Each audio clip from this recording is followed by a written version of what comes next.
बुद्धं शरणं गच्छामि धम्मं शरणं गच्छामि संघं शरणं गच्छामि। नमो बुद्धाय। भगवान बुद्ध के जीवन से जुड़े तमाम प्रसंग हैं जिन्होंने एक ओर जहां समाज को एक संदेश देने की कोशिश की, वहीं बहुत सारे लोगों के जिंदगी में बदलाव भी लाया। आज इस वीडियो में हम पुनः एक प्रसंग की चर्चा करने जा रहे हैं। एक गांव में दो भाई रहते थे, जिससे न सिर्फ उनके घर वाले वरन आसपास के लोग उनके व्यवहार से परेशान रहते थे।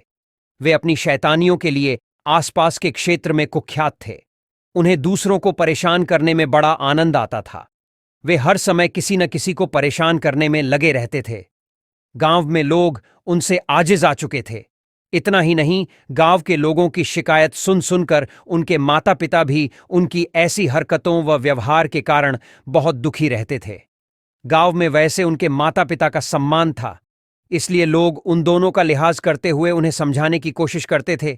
लेकिन जब उन्हें इसमें सफलता नहीं मिलती थी, तो तब वह उनकी शिकायत लेकर उनके माता पिता के पास जाते थे। फिर माता पिता भी वे दोनों को बहुत समझाते, किंतु दोनों भाइयों के कानों पर जू तक नहीं रेंगती थीं और यह क्रम सुधरने को कोयन कहे और बढ़ती जा रही थी। एक दिन महात्मा बुद्ध उसी गांव में भ्रमण करते हुए पहुंचे। दोनों की मां गांव में आए हुए महात्मा बुद्ध के पास गई और अपने बच्चों की शिकायत करते हुए कहा कि उनके दोनों बेटे बहुत ही शैतान हैं।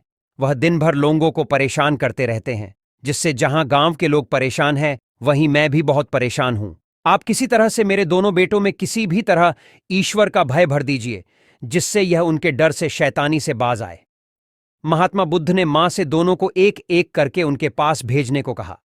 वह थोड़ा हिचकी और कहा कि पहले तो वह दोनों आएंगे नहीं, और आएंगे तो वह आपके साथ भी दुर्व्यवहार कर सकते हैं। फिर बुद्ध ने कहा, मां, आप कह के तो देखो, वह आएंगे।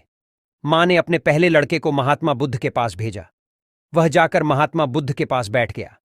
महात्मा बुद्ध ने उससे पूछा, ईश्वर कहाँ है? लड़के की कुछ समझ में नहीं आया और उसने कोई उत्तर नहीं दिया। तब महात्मा बुद्ध ने दोबारा यही सवाल कड़क कर पूछा, तो डर के मारे लड़का वहां से तेजी से भागा और भागते हुए अपने भाई के पास जा पहुंचा तथा बोला, भाई, तुम्हें पता है, ईश्वर खो गया है और सब लोग इसके लिए हमें ही जिम्मेदार समझ रहे हैं और हमसे ही पूछ रहे हैं कि ईश्वर कहाँ है। वहां बहुत सारे लोग भी थे। छोटा भाई भी इतना बड़ा आरोप सुनकर डर गया। वह दोनों लोगों से पूछने लगे कि ईश्वर कहाँ है। हर कोई उससे पिंड छुड़ाने के लिए यही कहता कि मुझे नहीं पता ईश्वर कहाँ है। उसे यह डर सताने लगा कि वह ईश्वर का पता नहीं बताएगा तो फिर वह सन्यासी पूछेगा। ईश्वर नहीं मिला तो फिर क्या होगा?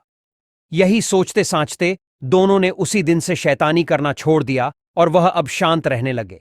इस प्रसंग का सार यही है कि जब सीधे मार्ग से सुधार की राह न मिले, तो टेढ़े मार्ग का सहारा लेना ही सर्वथा उचित है। फिर मिलते हैं भगवान बुद्ध के जीवन से जुड़े एक नए प्रसंग के साथ। तब तक के लिए नमो बुद्धाय।